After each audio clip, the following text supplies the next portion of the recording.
This video is brought to you by Trapline Transport. Good morning, how are you guys doing? Just delivered here at Home Hardware.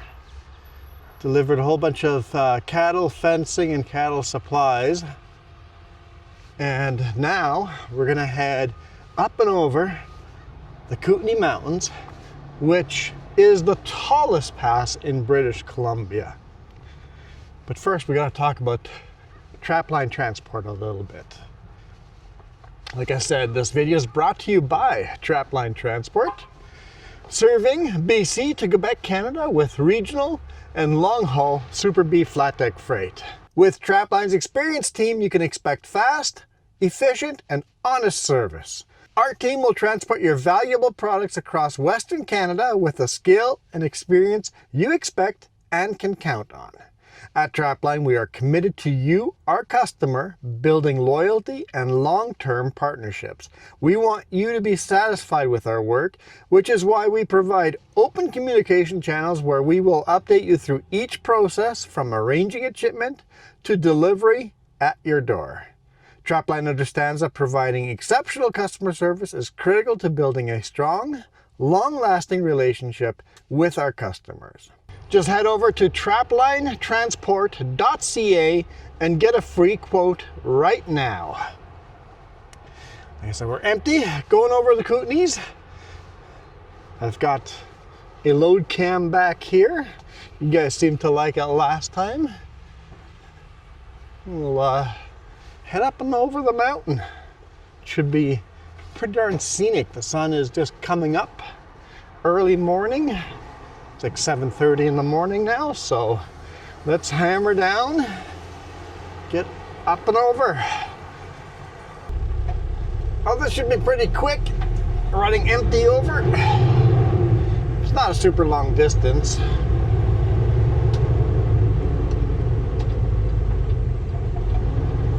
I guess it is an hour and a half.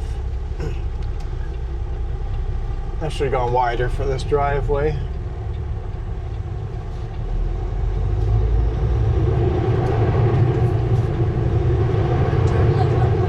Could have totally avoided that curb. That is me not thinking and planning at all.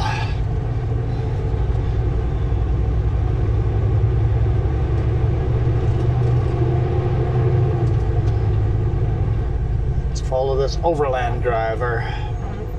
Oh, he's kicking up dust. It's a bad time to turn on washer fluid or wipers.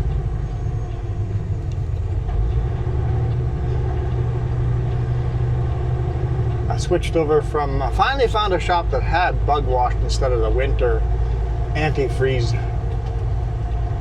So we got actual bug wash in here. And with the amount of bugs we've been hitting, highly needed. On Highway 3.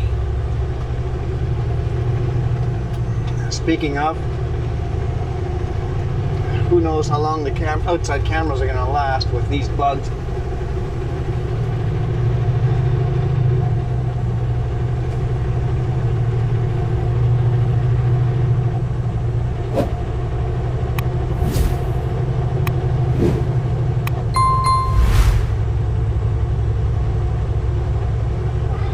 Hopefully they make it through the valley here. It's a downside to summer videos. Download the video and go, I got a bug splat nearly at the beginning of the video. It's like, no!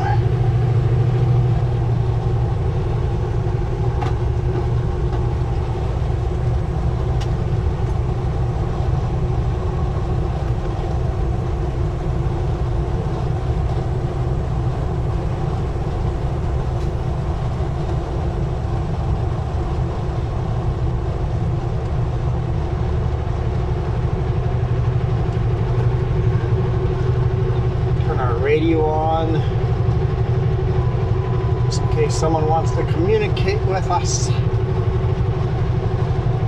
Always nice to know if there's something ahead.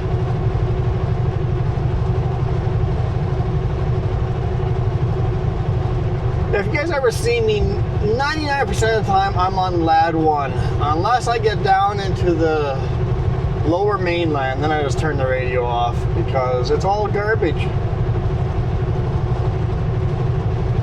It's not all garbage. There's enough garbage that you really don't want it to be on.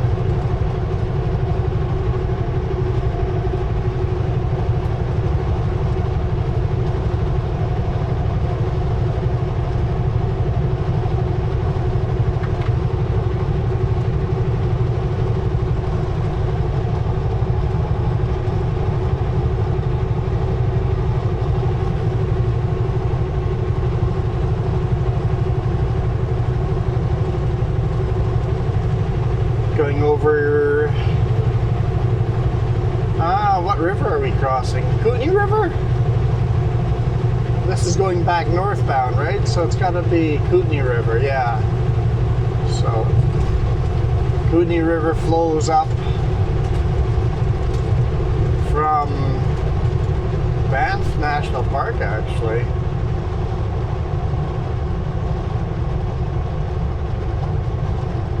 I don't know if the source is in Banff or not, but right up in there. Down to Channel Flats, through Cranbrook, down into the US, and then comes back up over here and flows way up north, way past Revelstoke.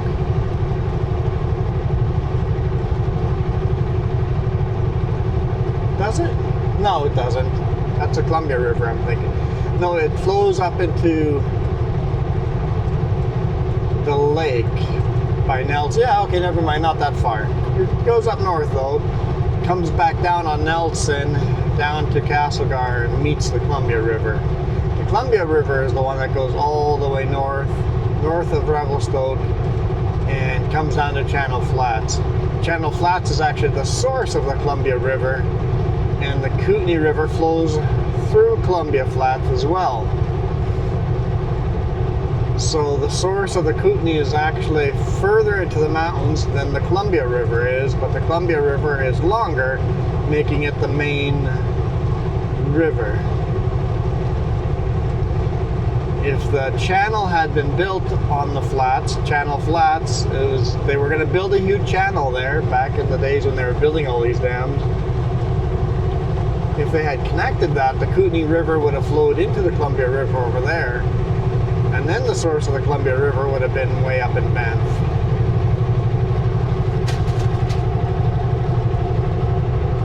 At least depends which way the dam was allowing the water to flow. Old Channel Bridge. It's pretty rough and bouncy.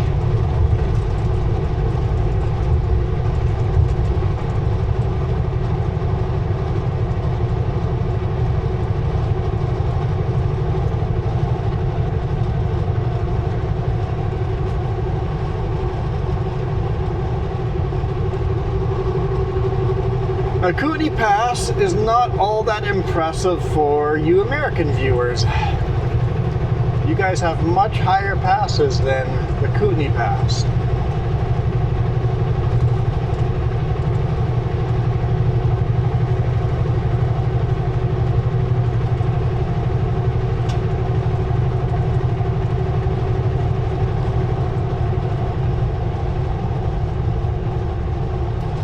Kootenai Pass elevation is 1,775 meters.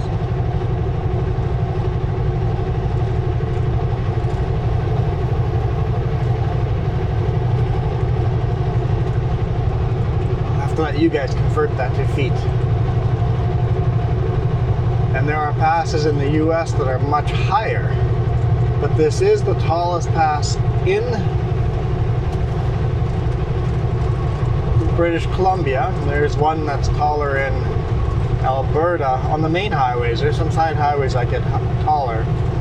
But just remember this, your tall passes on the interstates have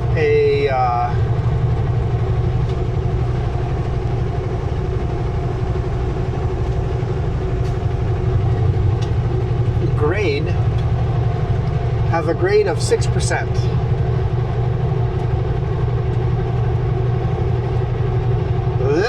pass has over 8% grade. Some sections are closer to 8.5, 9% grade.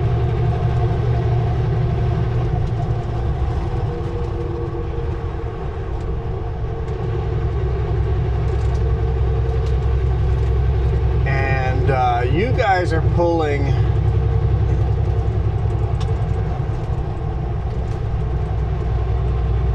80,000 pounds up and over a 6% grade.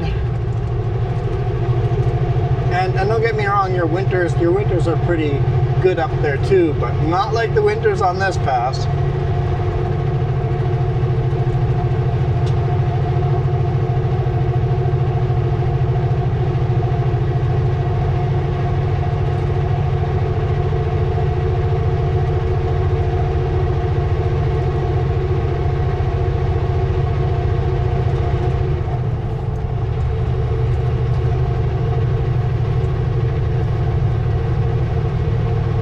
And while I'm empty right now,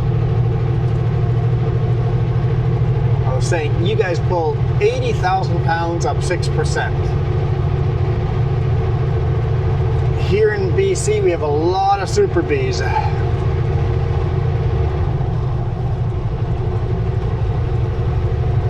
Super B is pulling up 140,000 pounds on an 8%.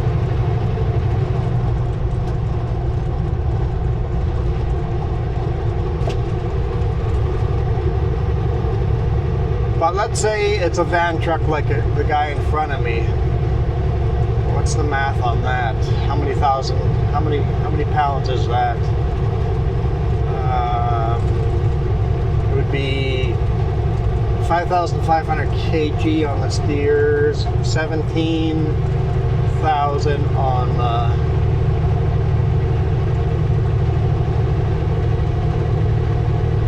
drives, another 17 on the van, with only 2 axles on the van.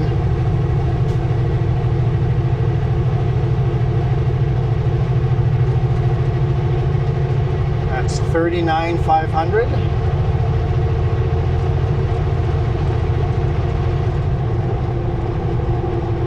So that's what? 87,000 pounds? So even a van is doing 7,000 pounds more weight than you are on a grade 2% steeper. And for those of you that don't haul truck at all, you're like 2%, whoop-dee. Dude, 2% is huge at the weights we're pulling. 2% is the difference of driving up the mountain at 25 kilometers or at 50 kilometers. It's half the speed.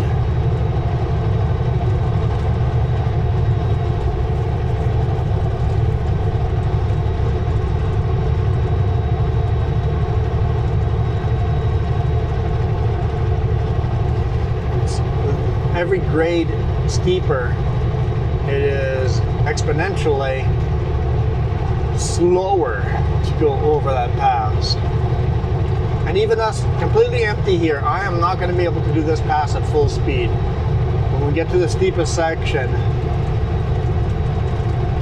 I'm going to struggle. In fact, last time I came over this pass, I had a close to max weight load. And there's construction on the steepest section, and we had to come to a stop on the steepest section. The traffic controllers on the radio were talking about me, going, hey, there's a Super B. There's going to be quite a big gap in the traffic, so just because you see a gap in the traffic, don't send traffic back down.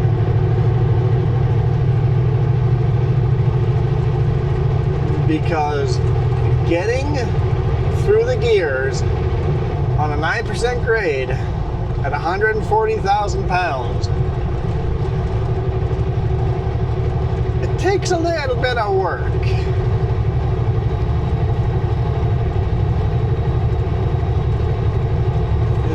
It's a pretty hard shift. That's the downside to my truck being an automated manual transmission.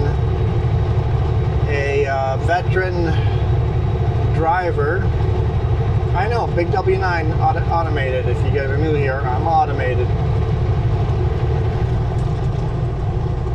The computer cannot outshift a human.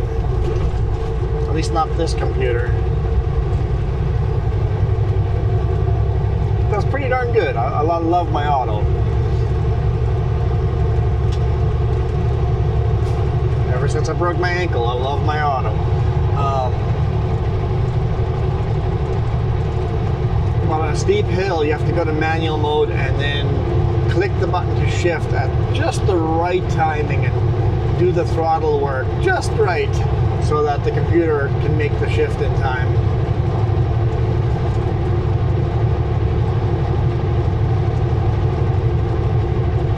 It's highly probable that we're going to come to a stop in that same section again today.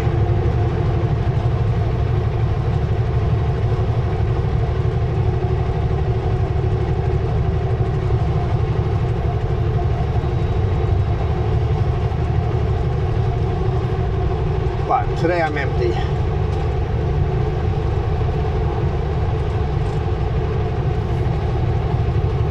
And for you Canadians that drink Kootenai beer, the mountains at the top here, those are the mountains you see on the beer can, because that Kootenai beer is made in Creston, the town we started this video in.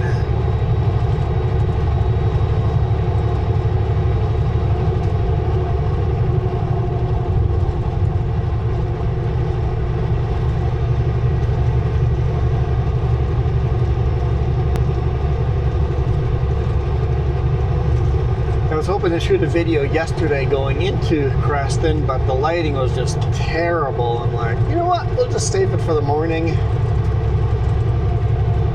I had to leave Sunday right after lunch just to get down here for a Monday morning delivery.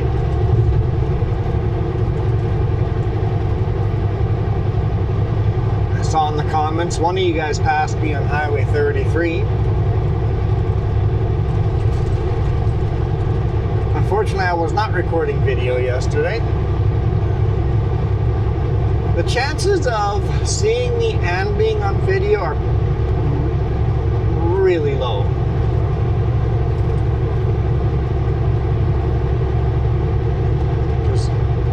First off, chances of seeing me, you don't know where I could be. Could be anywhere in these mountains.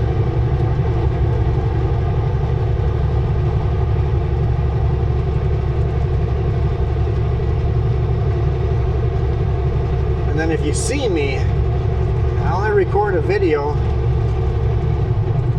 an hour in my 14-hour shift. When I say 14-hour shift, I mean 16-hour shift, but 14 hours of work inside the 16-hour shift.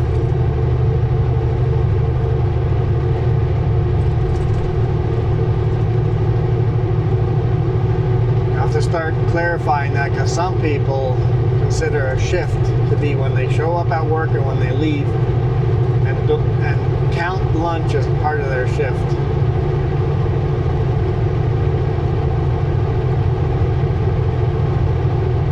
My shift starts usually 7 a.m. to 11 p.m. Hoping today's will be a little shorter. I think if we time it just right, it'll depend on how many trucks are sitting at Klesnikoff loading. If we time it just right, my shift might be 7 a.m. to 8 p.m. or 9 p.m. We'll see how it goes.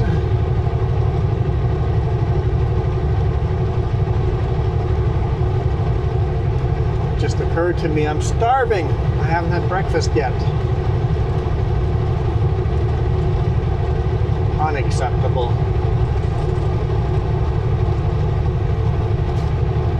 Now the shame of starting at Home Hardware in Creston is most of the town is behind us, and it's a beautiful little town. Last time Jess and I went through there, we stopped at Tim's Fish and Chips. Jess at the last minute goes, should we just order one meal instead of two? Because we know how big the portions are. It's like, yeah, let's get one 2-piece halibut fish and chips. And the two of us could not finish that one meal. So I swear there's 4 or 5 potatoes worth of freshly cut chips on the bottom of the to-go container, and really thick cut halibut. Like the halibut has got to be like an inch thick cut. Maybe not quite an inch, but when you see the prices at Tim's Fish and Chips, it's kind of like, ooh, a little on the pricey side. But then you get the food and it's like, oh yeah, yep, okay, I see what I'm paying for.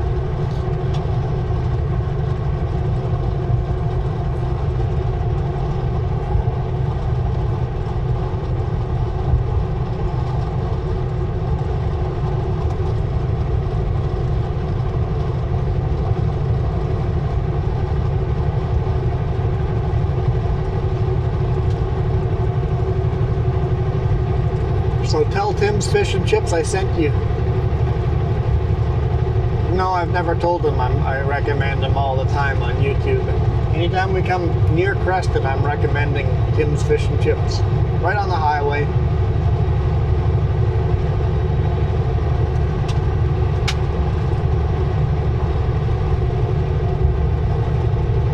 Can walk to it with a big rig, eastbound or westbound. There's at least space for one big rig both directions. If you're eastbound, it's a little bit of a walk back to the restaurant. Just past the restaurant is a big pullout between the train station and the train track and the road. Now westbound, right before Tim's, there's a little park. There's enough room for one rig in there.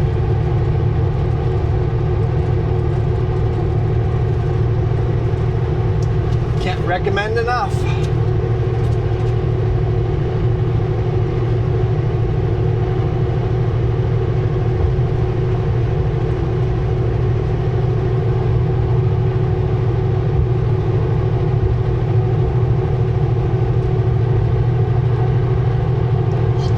Starting to see some of the snow-capped mountains.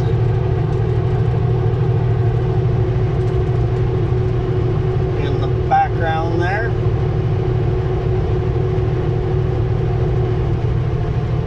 And no, the snow doesn't stay on them all winter. It all melts.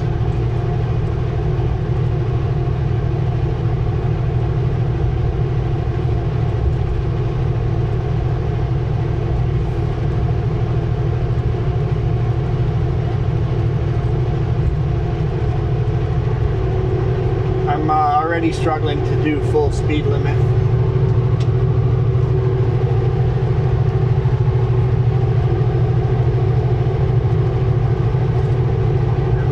Doing 5% grade there.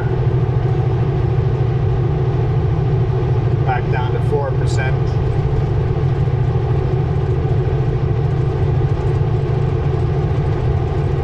%.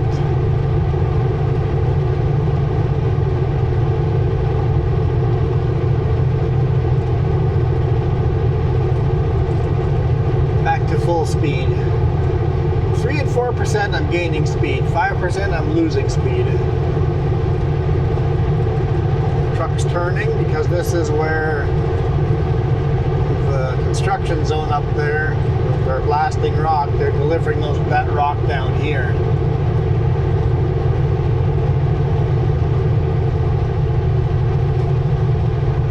Let's go to lab 3. Still a little too far away to catch the construction. from last time that they communicate on LAD 3.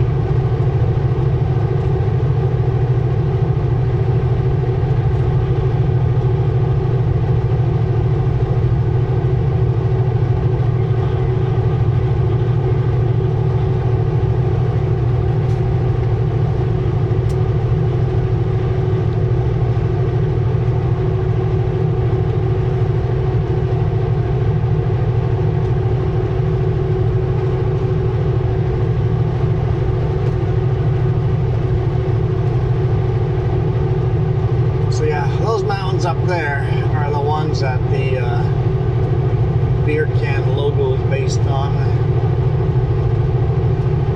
I'm not sure at what angle, but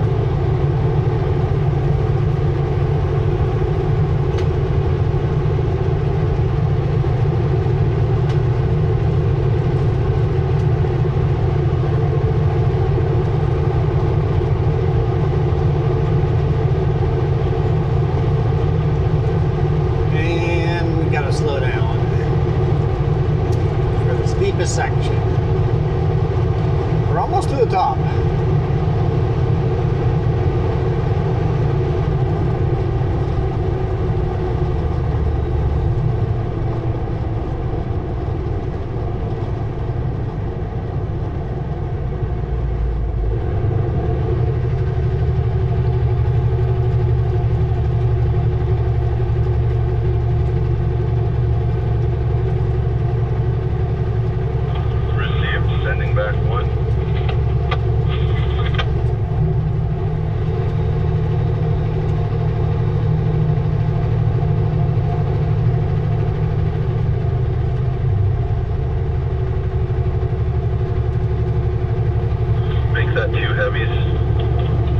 That's me. I'm like, he's sending back one. That'd be the truck in front, but he's changed it so to allow me through. So.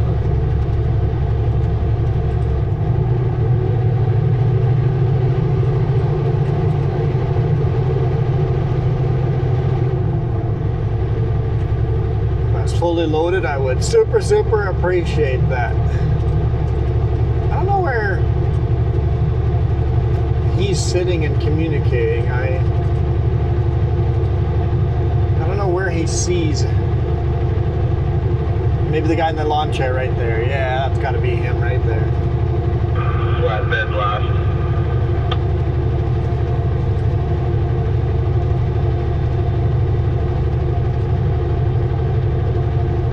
But yeah, basically they're blasting away at the right-hand side there. Not to widen the road or anything, but just to have better avalanche control in the winter. Just like this little section here. Places where they're getting lots of avalanches, blasting away the rocks so that the winter avalanches have somewhere to go before closing the highway down. Hey Christian, I'm leaving you to go set up this other zone, so the zone's on you right now. Copy that, thank you. That's fine. You still want me to call sending, or? Just for the trucks and the equipment to know what's coming and stuff. Yeah, no problem. What do you want, like sending top, sending bottom? Yes, please. Okay, send for sending top. Yeah, so this would be one guy doing the traffic control.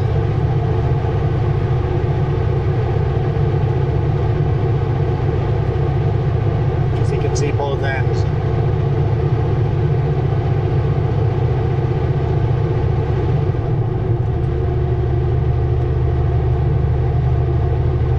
And now, trying to gain speed up again on this 8% hill here. It's a little on the hard going.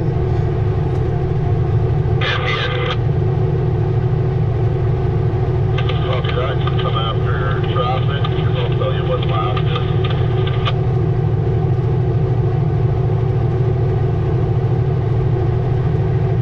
I'll at the brake check here, I'll also jump out and clean the lens on the back trailer just in case it got just in case it got bug splatted. Have an opportunity to try it again.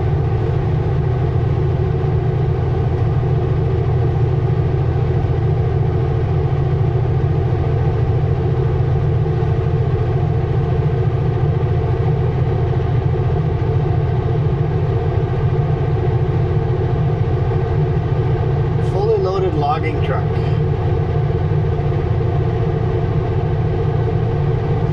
Hopefully he does an actual brake check, or else he'll be in front of us going down the hill.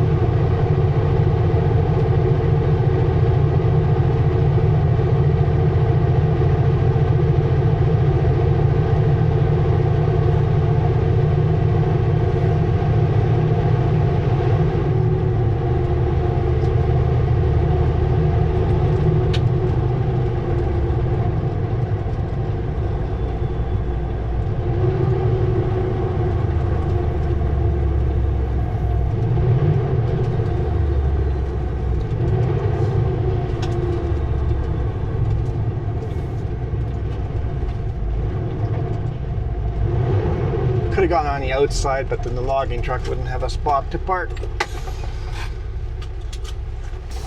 Okay. Good. He did a proper brake check as well. He's rolling already, but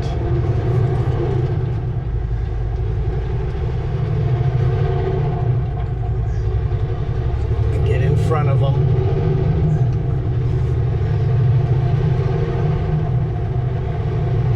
And there was a bug on the camera. See how long it lasts this time.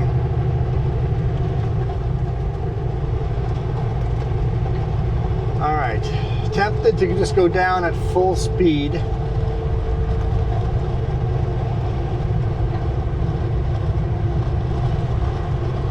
But you gotta also keep in mind that just because I didn't see anybody else at the brake check doesn't mean there's going to be a super slow logging truck halfway down the mountain already that we will catch up with very quick. So I've got to, when you're coming down at full speed like this with an empty or a very light load, make sure you leave yourself enough room that you have the ability to slow down very quickly, because a fully max weight Super B or logging truck will be going down this mountain at like 40 kilometers an hour, and you catch up with them very quick. So sharp eyes on the road.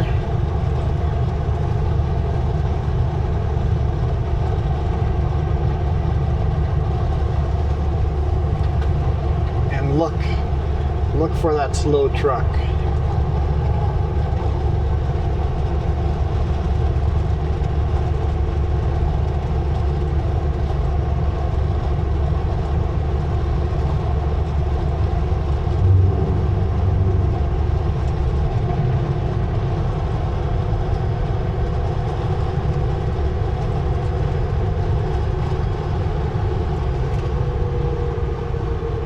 Corner's a little tighter than I expected. Don't know this highway super well. We take it every now and then, and most of the time I take it loaded, not empty, so I'm not very familiar coming down at full speed.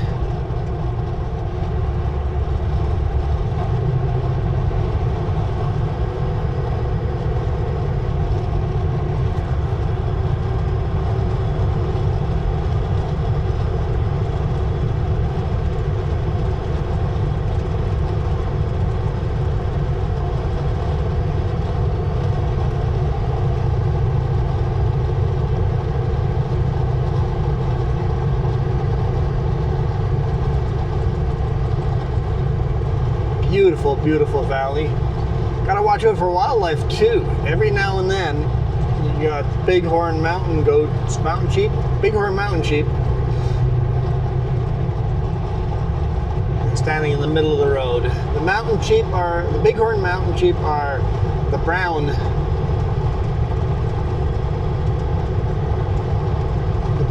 sheep. The mountain goats are the white ones. The bighorn mountain sheep have that big curly ram.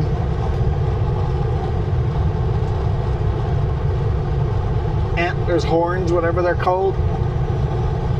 And mountain goats have smaller, spiky horns. So just think goats are the brown ones, sheep are the white ones.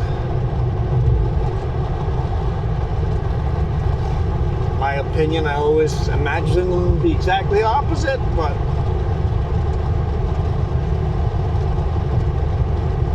I should have grabbed a granola bar while at the brake check. I just remember I'm starving.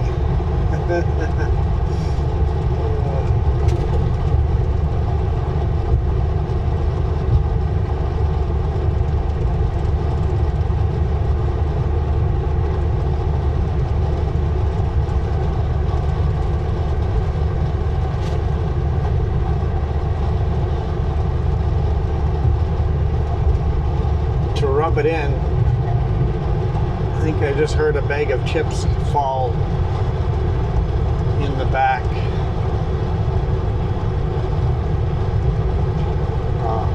Well, in the back there's a storage area that's just wide open. I usually throw chips and buns up in there, and every now and then they fall out of that.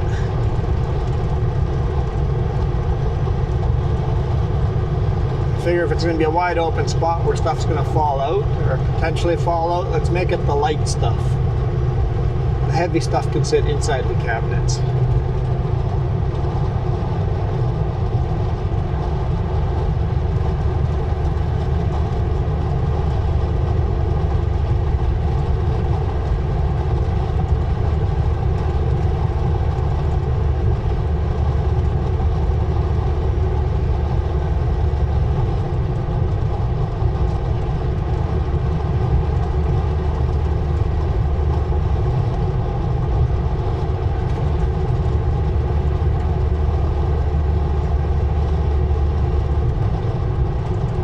Almost down to the bottom. In the summer, it's quite a nice pass. Now, having said that, if you're coming through here in the winter and you don't feel comfortable doing a 9% grade, because remember, on an icy night, if you spin out with a semi going up that 9%, you will start sliding backwards. And there are no barriers. You're going off the side of that cliff if you start sliding backwards. It's happened to me. And I jumped out just as it was with me, and I'm just like, jumped out, grabbed a set of my chains and just threw them underneath the wheels so the drives would have something to push against. And then once I stopped moving, then I put chains onto the tires. And even then, with all the drives chained up with triples, I could not get moving again. Just spinning the tire, or spinning the chains on the ice. And it's crazy. You're going up, no problem, no problem, no problem. The second you lose grip, it's all gone from there. That was the time I actually needed a tow over top of the Kootenai Pass. And the tow truck was spitting sparks with his chains. And I was spitting sparks with my chains, pulling up and over. It was that slippery of a night. If you guys want to avoid a slippery night, you can, from Creston, just head north, follow the Kootenai River, take the ferry, cross Kootenai Lake to Nelson, and then come back down. And you end up coming down in Castlegar. Well, in Nelson you can pick. You want to go down towards Salmo or towards Castlegar.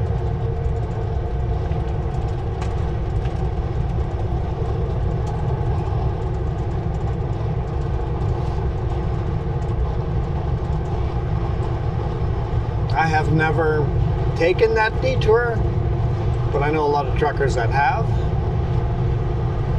It is longer, but you have no huge mountain to get over. The roads are narrow, twisty, windy, no big wide shoulder like this. So you still have lots of risk of slipping and sliding, but it's much lower altitude, so the risk is lower.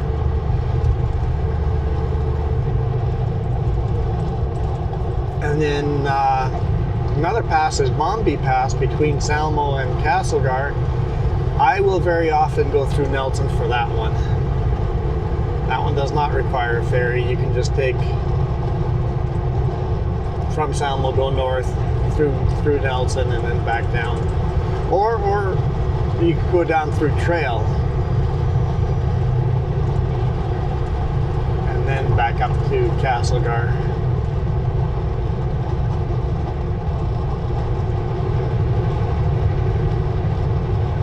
For some reason I find that Bombay is usually the first pass that gets me. The higher elevation pass doesn't get me, but Bombay, for some reason, I don't know if it's just a snow clearing thing, usually I'll spin out first on Bombay, so I try to avoid Bombay on bad days.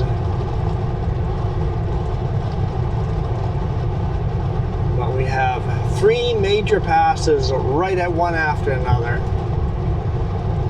If you're eastbound, you got Kootenay Mountain, Bombay, and Paulson. If you see the big sign and you call it Bonanza, you're not from around here.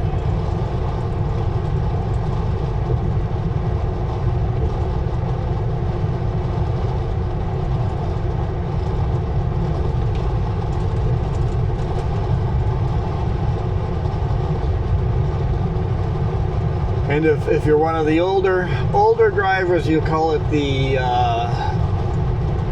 Blueberry Paulson.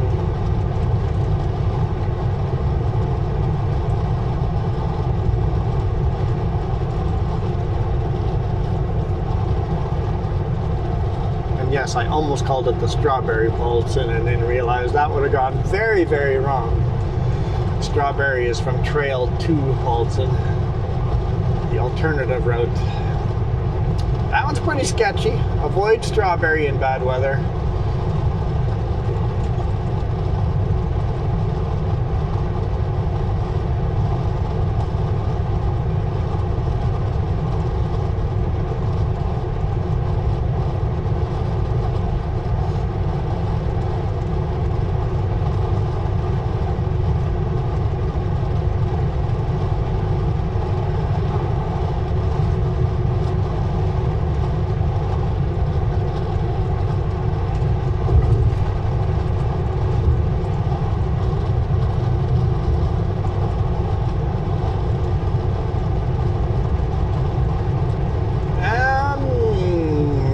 Looking at the time, I'm gonna quickly do a little detour up to Summit Truck and Trailer here in Salmo.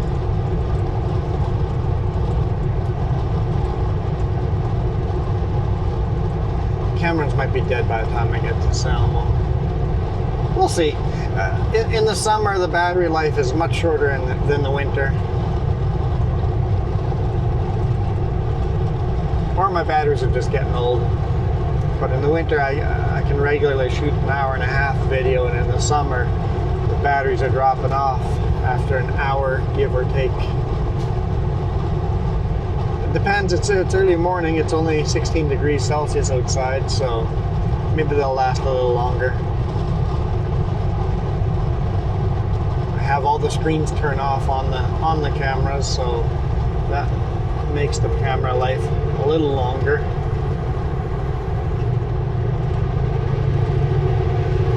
33 degrees Celsius yesterday.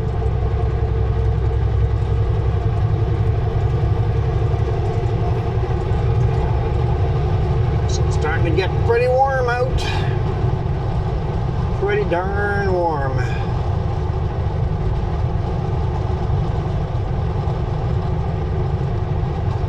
Everything here is still kind of greenish, but you can see the vibrant green is gone, and now everything's a little more pastel color greens. Everything's about to go golden over here as well. Okanagan has gone super golden.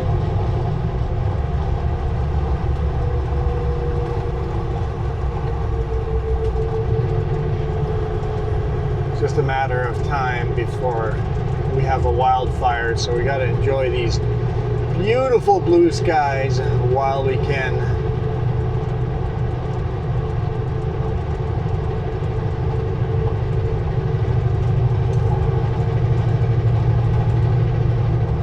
I know Penticton, we've got 5 water bombers that have shown up at our airport already.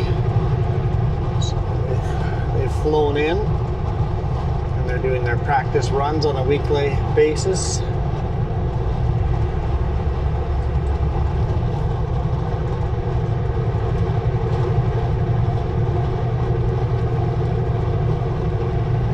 Bombers have to do a mock fire, basically a fire drill once a week if they don't have real forest fires to fight.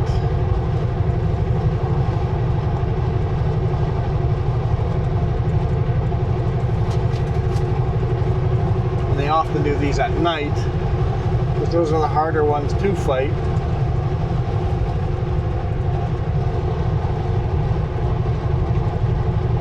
There's mountains everywhere. You have to get down low elevation.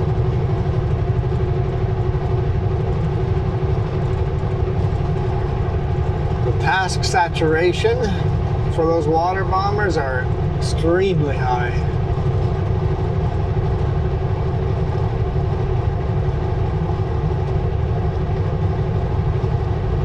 Just looking, what's on the road over there? Just bark.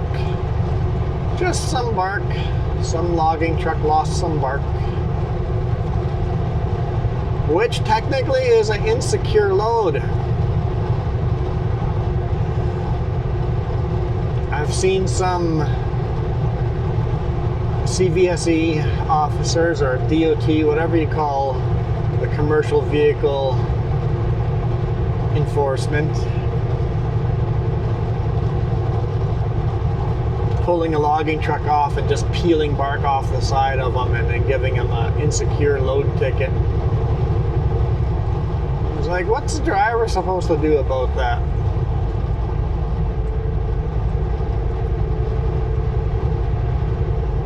It's like Overland got slow for some reason. He's caught up with the minivan. He didn't get slow. The minivan is slow.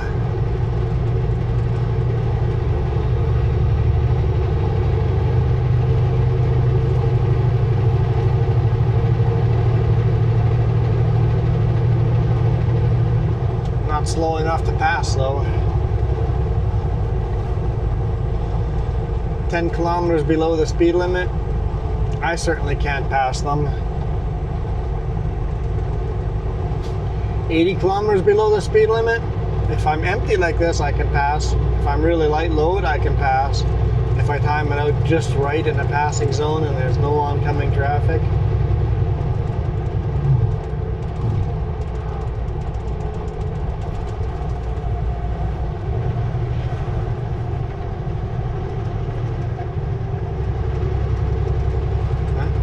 Slowing down to 80 on the corners.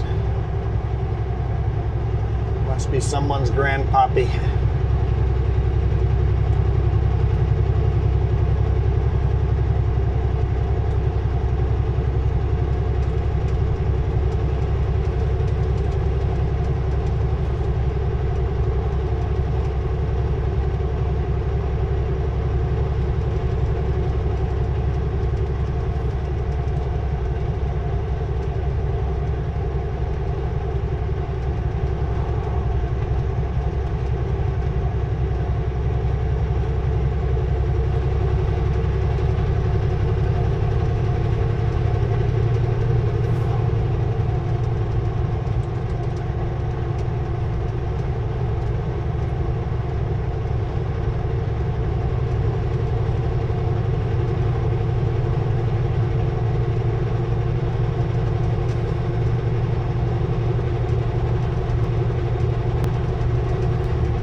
decided he can pass. It's not a Super B though. Super B's a little harder to pass. Quite a bit longer than a van.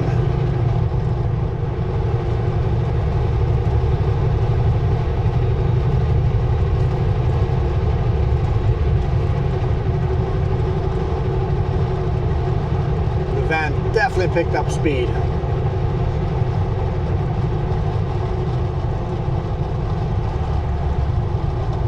Semi passed them, all of a sudden we're doing the speed limit.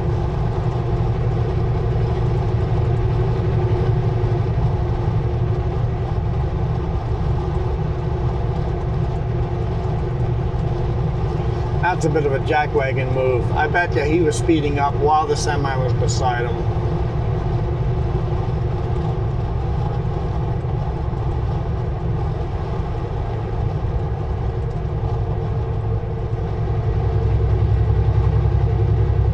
As the semi slowly pulls away, we're slowing down as well. Still doing 95. Speed limit's 100. So we're still going faster than before he got past.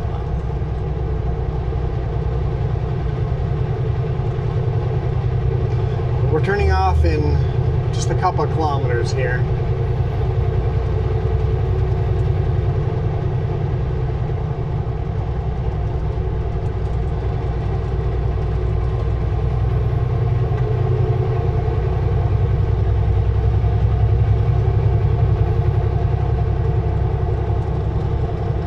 Of course, my luck will be the van turns off in a couple kilometers too, but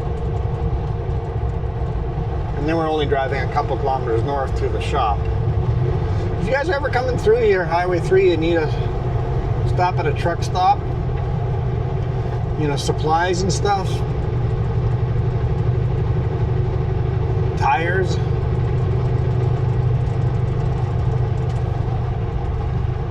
This one's just a little bit off the highway, but it's a good shop.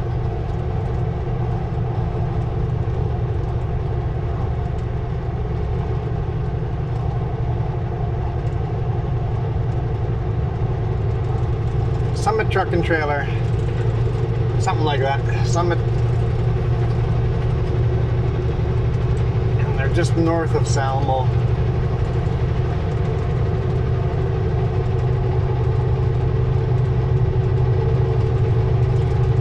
Down to 90 kilometers an hour. The further that semi gets away, the slower we go.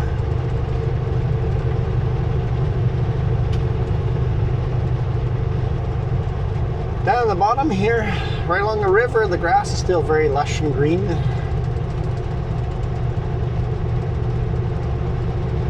Salmo ski area. I forget that there's a ski hill here, but there's a very nice little ski hill here.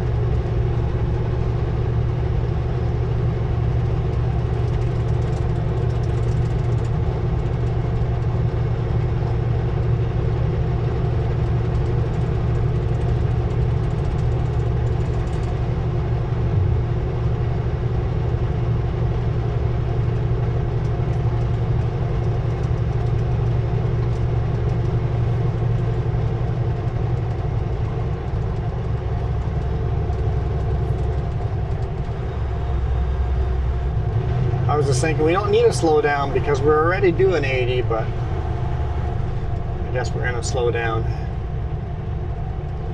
And we're doing 60 long before the 60 sign. And let me guess, we're going to slow down even more. Yeah, down to 55.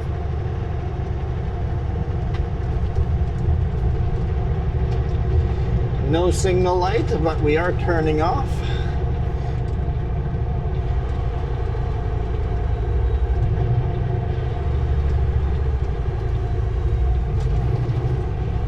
Bad driver through and through. Slow driver and doesn't communicate with traffic on the road.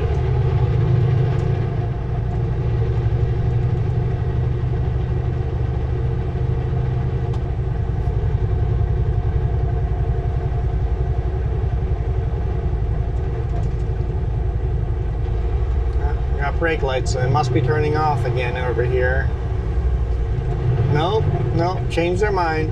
They've changed their mind, not turning off. I'm gonna turn off over here. Okay. We're gonna turn off over there. Whoa, careful. That's not some granddaddy. It's like a 40-year-old dude. Continue on Highway Younger than 6. me.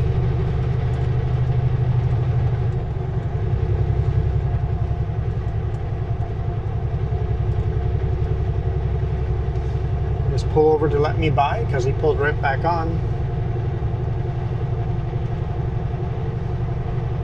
And now he's pulling over again. I don't know. He's acting weird. If he had been weaving back and forth, I'd say he's intoxicated, but definitely a bad driver.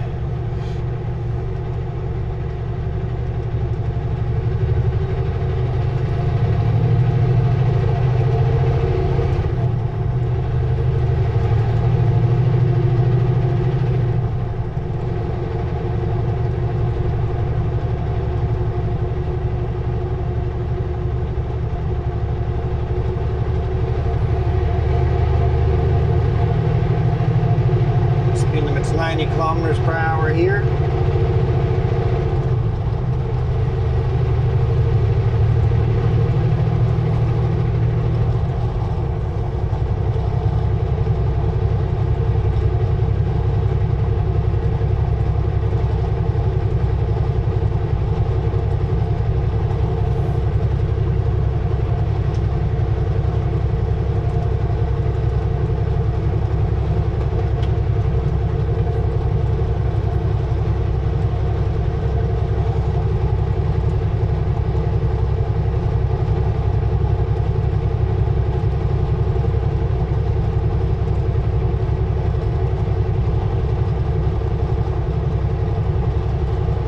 Skunk running across the road.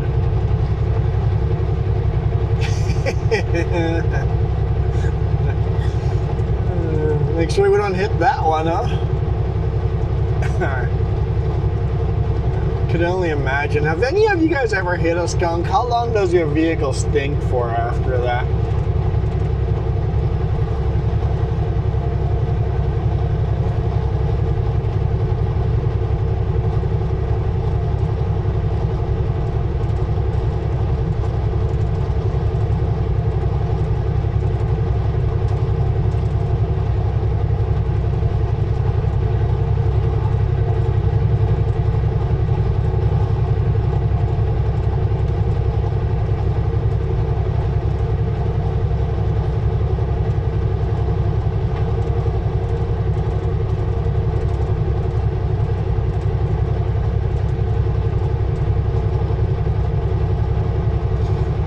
Coming down into Summit here.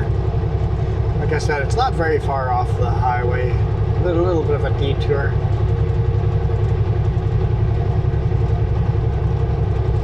What is it, 5 minutes up the road?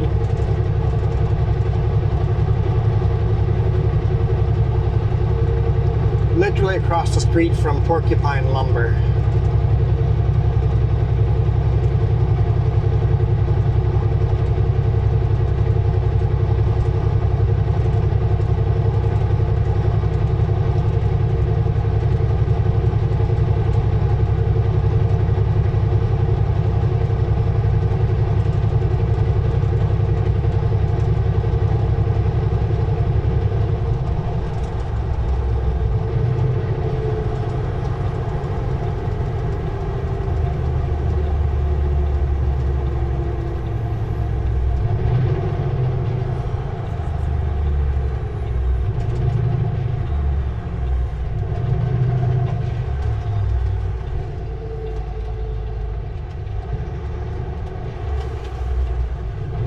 Looks like they've sprayed their yard, so it won't be quite as dusty as I was expecting it to be.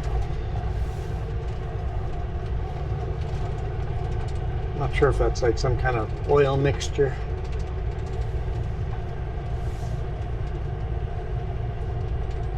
Just pull right into the front here and grab our. We need some straps and bungees.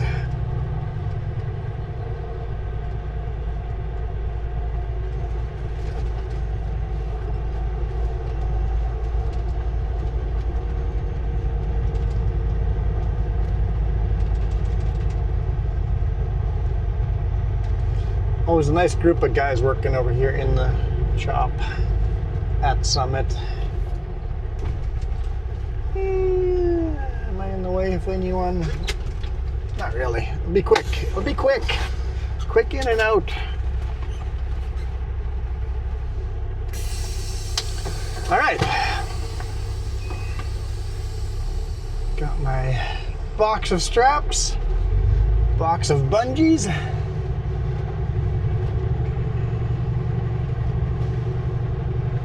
Pull it out of the yard here and call it a day. Actually, I'm going to pull across the street to Porcupine and hand in some paperwork. It looks like the scale is got a truck parked in it. I was going to loop around the top there, but it's got 2 trucks parked in it. We'll go around the bottom. As long as the bottom's open.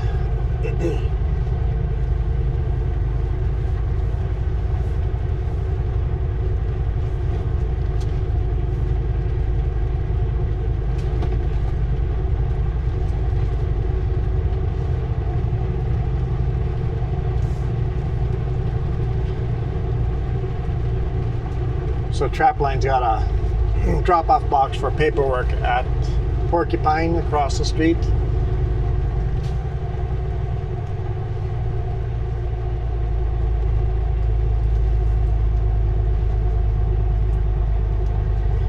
Make sure we really take our time coming back past the gentleman doing the weed whacking here.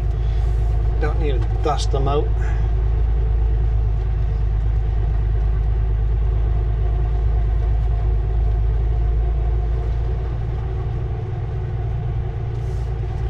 Should have made sure I checked the lenses, see if there's bugs on them.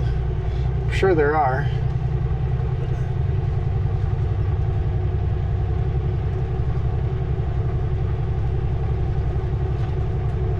Hopefully nothing too bad. Oh, this is different. What happened here? There used to be a forest in front of us here.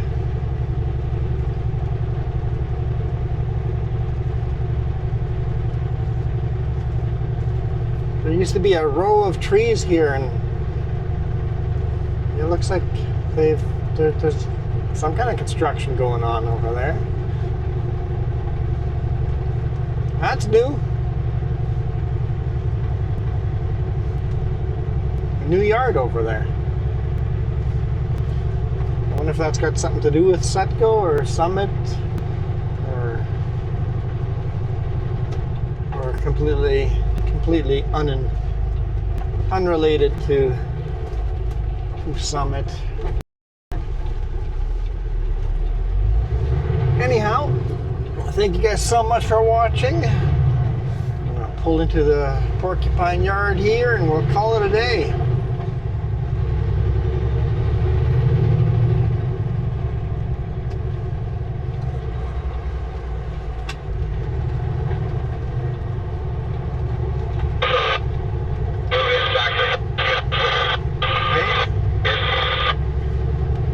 Out of here.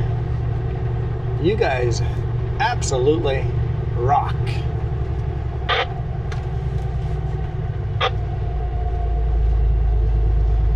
That's open space here. I'll just do a U-turn right here.